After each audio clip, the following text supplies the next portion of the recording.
Video ini kita akan belajar tema 8, yaitu lingkungan sahabat kita.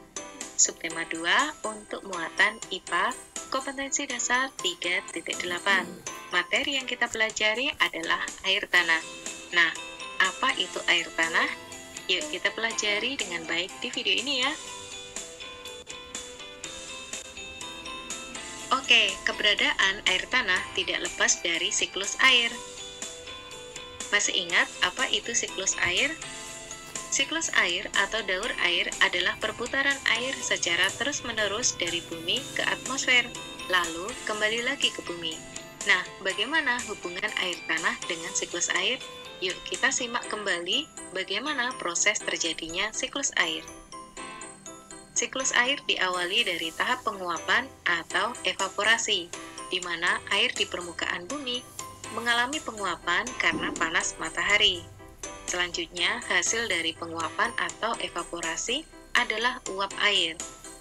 Di atmosfer, uap air akan mengalami pengembunan atau kondensasi menjadi titik-titik air, awan, ataupun embun. Nah, jika titik-titik air di awan sudah mulai jenuh, maka terjadilah hujan atau presipitasi. Selanjutnya, air hujan akan turun ke bumi, menjadi air limpasan atau air permukaan, dan ada pula yang terserap oleh tanah, menjadi air tanah. Seperti yang telah kita ketahui, air hujan yang turun ke bumi dapat menjadi air tanah atau air limpasan. Nah, apa ya perbedaan antara air tanah dan air limpasan? Air tanah adalah air yang mengalir di bawah permukaan tanah, sedangkan air limpasan adalah air yang mengalir di atas permukaan tanah. Oleh karenanya, air limpasan disebut juga sebagai air permukaan. Air tanah lebih bersih dan jernih karena tersaring oleh lapisan tanah dan akar tumbuhan. Sedangkan air limpasan lebih kotor karena tercampur berbagai material yang ada di atas permukaan tanah. Nah, terbentuknya air tanah tidak lepas dari siklus air. Seperti yang telah kita ketahui, air dapat mengalami siklus air. Di atmosfer, air dapat kembali ke bumi dalam bentuk hujan atau presipitasi. Selanjutnya, air hujan akan terserap oleh tanah menjadi air tanah. Nah, keberadaan tumbuhan penting untuk membantu menyerap tanah. Akar-akar dari tumbuhan akan menahan air hujan di dalam tanah, sehingga air hujan dapat menjadi air cadangan di dalam tanah. Cadangan air di dalam tanah dapat berkurang. Berikut ini adalah faktor-faktor yang menyebabkan berkurangnya air tanah. Yang pertama, penebangan hutan secara liar atau penggundulan hutan. Seperti yang telah kita ketahui sebelumnya, tumbuhan dapat membantu menyerap air hujan menjadi air tanah. Jika hutan semakin sedikit, maka air hujan semakin sedikit yang menjadi air tanah. Yang kedua, pembakaran hutan untuk ladang berpindah atau pemukiman. Hal ini juga menyebabkan air hujan sulit tertahan menjadi air tanah. Yang ketiga adalah banyaknya daerah yang tertutup aspal ataupun beton. Nah, aspal ataupun beton akan menghalangi penyerapan air hujan menjadi air tanah.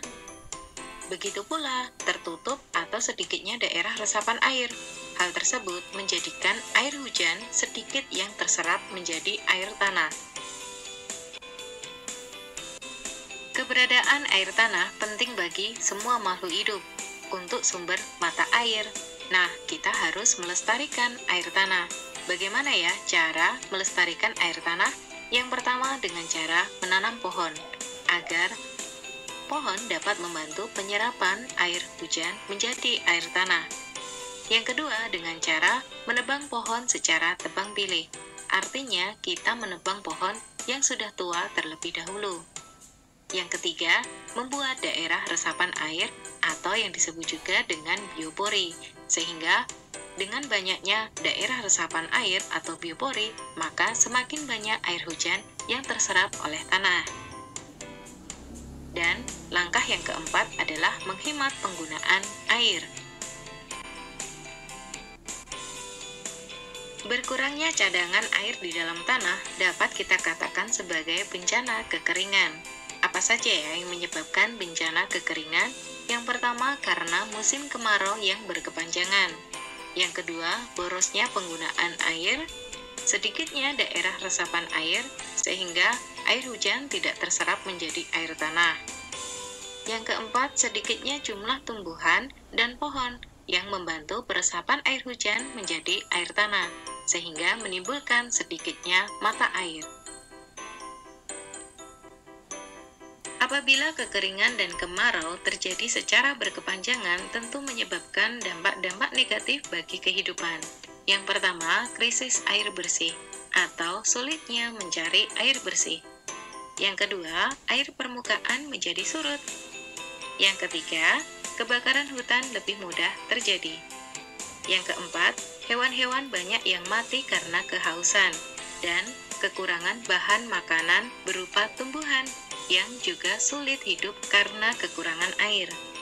Yang kelima, banyak petani yang gagal panen, dan bisa saja hal tersebut akan memicu bencana kelaparan.